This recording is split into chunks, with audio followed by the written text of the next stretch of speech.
Everyone, welcome to Shop Talk. We're looking at the Husqvarna 562 XP. This one has been set up with a bracket so you can run these steel bars. A lot of guys have steel bars and they want to try this Husqvarna saw, and of course their bars won't interchange. Well, this little bracket makes it super easy, and I'll show you what it is. This saw has been West Coast tuned. You can see it's got the extra port on it and had some engine work done to it.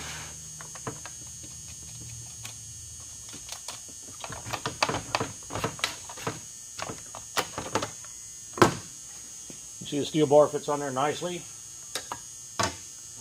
And there's the bracket right here. And if you have any questions on this, here's where you can contact the chainsaw guy.